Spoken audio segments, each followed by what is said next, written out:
School, oh this is really school. Director Yoji Yamada.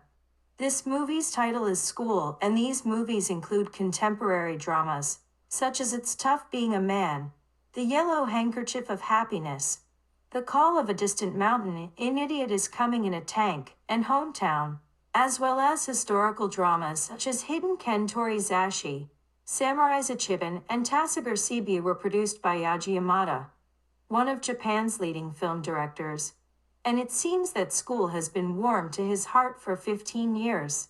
His works have always had the theme of love for humanity, and he has continued to create works that always contain laughter and sadness, making viewers feel glad to be alive. I've seen this movie 3 times now. Today was my 4th time, and I had tears in my eyes from the moment it started, because I can remember about 80% of the story. This movie starts lights are on in each classroom at the school, and a bulletin board has been erected that says anyone can enter at any time. It costs almost nothing, and even has a phone number. Just by looking at that scene, I don't feel the rigidity of a normal junior high school, and I feel a kind of wish that everyone should live their lives strong. Students who can attend such a warm school may actually be lucky. This is because most teachers care deeply about problems students are having. Above all, the main character Toshiyuki Nishida, with his Tohoku accent and rural face, conveys his sincerity as a human being, which seems to be at the heart of this movie. When I first saw Toshiyuki Nishida on TV, I was sure that this actor would become a big hit, and that's exactly what happened.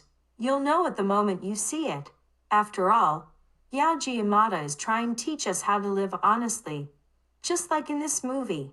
I will show you the content of this movie in a moment, but it makes me think deeply this is a real school. This is because I have always had a big question about whether ordinary schools are more about preparing students for higher education than they are about cultivating the will to live. The question is most of the schools are preparing students for tests. In this way, the question is whether the difference between this movie and schools that currently exist because it is a movie, or whether it doesn't work out like a movie in reality. If we dig deeper into this topic, the topics will become vast, so for now, I would like to use this movie to learn about what schools are all about. From now on, I will give you the synopsis of the movie and what I felt through each screen. So, let's get started. The purpose of this movie is for people who, due to various reasons, have not graduated from junior high school, so they want to cultivate from everyday reading, writing, calculations, or compulsory education and acquire general knowledge. This is a story about students attending junior high school at night, and the teachers who help them. The teachers are Mr. Kuroi, Toshiyuki Nishida, who is single and likes smoking. Mr. Tajima Keiko Takashida is a young, single, and beautiful female teacher. The principal Suma Tsuchiya Takashi Sasano, who is mainly in charge of administration, and the students are, Kuni Tanaka, a hard working man who returned to his hometown of Yamagata after falling ill. Kazumasato Hajiwara, who works at a cleaning company. Eriko Yuri Naki, who cannot go to school due to a rift between her parents and attends a night junior high school. A Korean who goes to night school from the age of 56. Amonie Koniaya, a female manager of a Chinese restaurant. Jong-ung Huarong, whose parents are Japanese and Chinese. Osamu Hiroshi Camp, who has language difficulties due to a childhood illness. And the delinquent Midori, Yuki Nei, and other roles.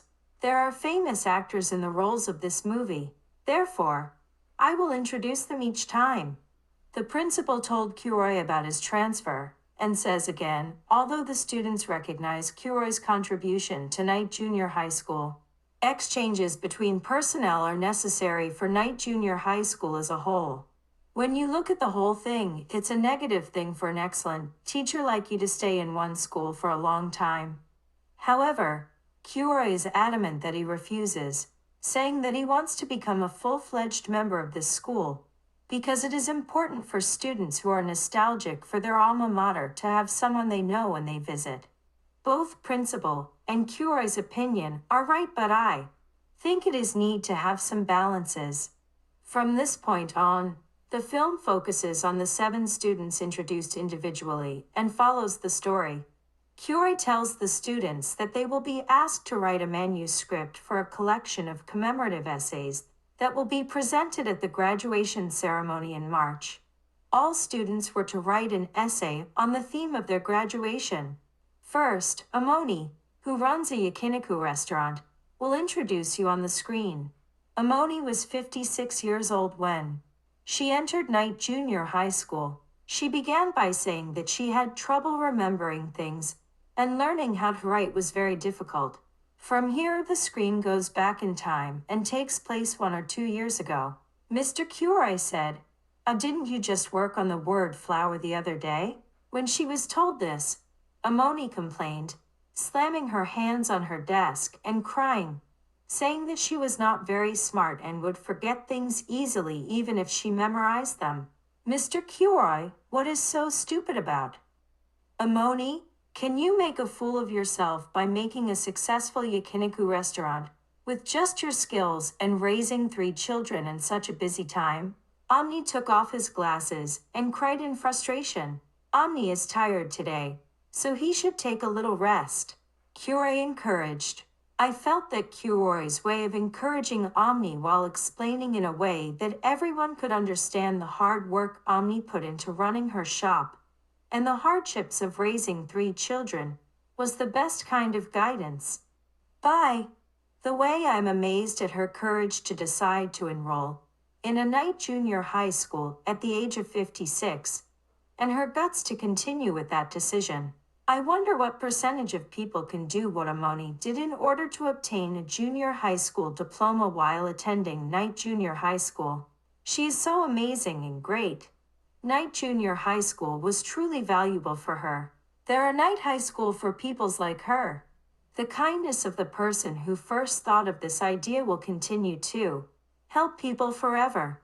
The story then begins with Eriko and her parents having an interview with Kuroi in the staff room. Her mother started Eriko to attend junior high school during the day, but she was unable to attend school and kept coming home. Her mother was in pain and cried all the time, but her father kept drinking and coming home late, so no progress was made. However, this school was introduced on TV and she wanted to come, so she came here today. Kuroi reassures the 3 of them that she wants to come, so he says it is so important. When she went to the gymnasium, they were playing a game of volleyball, and the ball bounced near Eriko, and in response to his request for a serve, she hit a sharp serve, and everyone was clapping. Eriko seemed to have regained some confidence. On the way home, her father asked her how Eriko was doing outside. Do you think you can attend? When asked, she answered yes, and her parents burst into tears of joy. By the time she graduated this March, she had gotten used to the school, and in the final scene of the film, she had changed her mind until she said something that surprised Kuroi. Eriko didn't talk to her friends or let her open her heart, but as if in response to Kaz's forceful invitation, they went out to eat hamburgers together. And there was a remarkable change in her inner self. It happened on. It was a great decision for her to come to night school. During poetry class, Kazu was almost asleep even though Kuroi was enthusiastically explaining how to understand poetry, so Kuroi asked him if he can change his attitude. The teacher protests, saying that it's easy just to talk. But I'm tired from doing manual labor and want rest. So it was decided to see which one was more physically demanding. And the next day Kuroi decided to take Kazu's work car, load up the tools, and go clean the building. Kuroi started using an electric vacuum cleaner because Kazu only did simple jobs that were powered by electricity, and Kuroi didn't have the same opportunity to do tiring jobs like raging. But it was difficult to control, and the machine. It was a rather tiring job, as he had to be at the mercy of the machine. On the way home, Kuroi was exhausted. Not at home, but at the school where he works. Kyuroi learned that you can't tell whether a student is serious just by the attitude of the school. Zhang came to Japan from China 5 years ago, and has been living there. But he has had trouble building relationships with people in Japan, and has repeatedly changed jobs. Tajima was kind enough to work at a car repair shop that Zhang had requested. But the humanization system didn't work out well there either, so he was finally forced to quit. When he first met the owner, Jiro Sakagami, at the next dry cleaning store, he asked owner how much money it would take for an hour, and how bad the economy was. Hearing this gave a bad impression to the store owner, and the offer was cancelled. On the way home, Zhang tells Tajima-sensei that he hates Japanese people because they despise Chinese people and respect Westerners. Tajima-sensei tells him that first of all, it is more important to be able to get to know the Japanese work and people than money, including salary. But he has quite strong prejudices, so we ended up parting ways. It's not that easy to live, work, and earn money in a foreign country with a different culture and customs. Zhang feels limitation to work in Japan, but Tajima teacher feels more difficulty to give him sense of security to live in Japan. Most Japanese work without complaining in the given environment, but for people who come from countries where assertiveness is the norm, working in silence can be very stressful. Next is Ino. Ino Kumi Tanaka loves horse racing and says his dream is to get a driver's license once he learns to read and write. Ino is currently absent from school due to illness. Meanwhile, a postcard arrives from Ino, who is unable to attend class due to illness, saying, "I want to attend the graduation ceremony with you." It also said, "I'll be better by March." However, everyone is shocked when the news arrives in the classroom. The news was that Ino had passed away due to illness. Kyuroi started talking about Ino during homeroom to the upset students. After coming to Tokyo and working hard, Ino's body was already worn out. Ino, who was dragging a heavy cart around every day, told Kyuroi that he wanted to learn how to read and write and get a driver's license. Because of Ino's difficult upbringing, he was unable to learn to read and write until he was 50 years old. Troubled, Ino consults the doctor who was in the car donating blood, where he learns of the night junior high school where Kyuroi is attending. When Ino starts attending school, he falls in love with a woman named Tajima Keiko Takashita. During his postcard writing class, he spent a week writing a love letter to Tajima, but Tajima's answer was no. Kyuroi believes that if you can express in writing something that is difficult to express verbally, the other person will understand. And even if you express the same thing verbally and in writing, you can perceive it differently. That's why writing is so important, he teaches.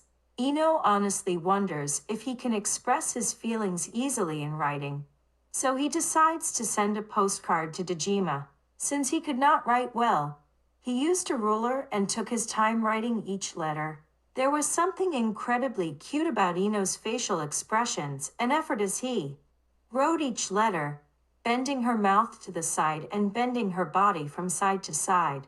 Ino had never written a letter, and doubted whether the postman would be able to deliver it to certain destination in his own handwriting. It's rare these days, but Ino's environment made him this way. Tajima doesn't know the best way to respond to the love letter. He wrote to Tajima asking her to be my wife, so she comes to Kyuroi's house to discuss how to solve the problem. Since Kyuroi was well aware of Tajima's personality, he was able to explain Ino in an easy-to-understand manner. Ino and Kyuroi talked at the Yakiniku restaurant where Amoni works, and Ino asked why Kyuroi had the postcard that was delivered to Tajima's house and read it out to everyone. He becomes suspicious of Kyuroi and wonders if he is having fun, and with some anger, he tells Kyuroi how he feels. When Amoni asked Ino to apologize to the teacher, who was especially indebted to him, why he behaved like that, Ino got even more angry, and even took out his anger on the group that was enjoying karaoke at the store. yells at them to stop doing karaoke. There was a strong man in the store, so he grabbed Ino and threw him into the scorching rain. Ino got wet from the heavy rain, and maybe his anger subsided a little. The next day, Ino was hospitalized due to poor health and returned to her hometown of Yamagata, but he never returned and passed away in his hometown. Everyone wonders if Ino was truly happy. From there, classmates decided to discuss the theme of what is human happiness. It's money, Osamu declares. It's funny to see the scenes where everyone around them chuckles, knowing that money doesn't make everyone happy. Kyuri says Osamu is right. He adds that without money, you can't do anything, and you'll be in trouble a lot. Kyuri's kindness is evident here as well. This is because he knows very well how Osamu feels when Osamu expresses his opinion and is denied it. And he also knows very well why Osamu makes such a statement. The culmination of this theory of happiness is the story of Midori Yukine, who became a delinquent due to her family environment and even started using paint thinner. She seriously believed that in order to somehow acquire academic knowledge and realize her dream of becoming a beautician in the future, she would have to at least graduate from junior high school. She found out that there was a night junior high school in her neighborhood, and as she was standing at the gate, a person who smelled of cigarettes approached. Her aunt asked her if she wanted to enter this school. Someone asked to me. That person was Kuro-chan. At that time, I cried and thought, oh, maybe I can be happy from now on. It was a story that made me very happy. For a girl who was so troubled that she couldn't live without smoking paint thinner, she thought that if she entered a school with a teacher who could speak words of relief from her heart, she might be able to become happy. She told everyone about her feelings at that time. As I heard these words, tears welled up all at once. What Midori wanted to say was that a person's happiness is not determined by things or money, but by whether or not there are people who embrace them kindly. I also think that's true. What this means is that it is important to have friends, parents, or other adults who can understand what is bothering you, explain ways to solve it in an easy-to-understand way, and help you move forward while supporting you. I thought this scene was the best scene in the movie. It's hard for us to understand when someone is in pain, has physical pain, or is feeling sad. At times like these, I want someone who can take away my sadness and pain. This is someone who stands in someone else's shoes and shares their suffering. The reason we can't put ourselves in someone else's shoes is because we don't have similar experiences. For example, unless you have experienced a time when you were unable to pay for school due to lack of money, no one else can understand that misery. Moreover, only someone who has experienced it would be able to understand why you can really worry about it if you were to stand in the shoes of a child with an abnormality like Midori, who became addicted to paint thinner due to the pain. That's why I want someone close to me, who can understand someone else's position even a little and who can give them some advice. The reason why Mr. Kyuri made Midori feel like she could get by at this school when she was in real trouble was because of Mr. Kyuri's kindness and desire to help others. I am convinced that Midori's theory of happiness is based on her own experience. At the end of the movie, Eriko speaks to Mr. Kyuri at the entrance of the school on a snowy night. She also would like to be a night junior high school teacher and come back to this school. I don't think there is a teacher, not just a Kyuri but any teacher, who would not be moved by these words of Eriko. This becomes clear when you think about the meaning of a student who stopped attending a regular junior high school, enrolling in a night junior high school, and wanting to become a teacher at the night junior high school in the future. Simply put, this is because Eriko wholeheartedly agreed with the teachings of Mr. Kyuri and other teachers at this night junior high school, who told her that this is how life should be lived.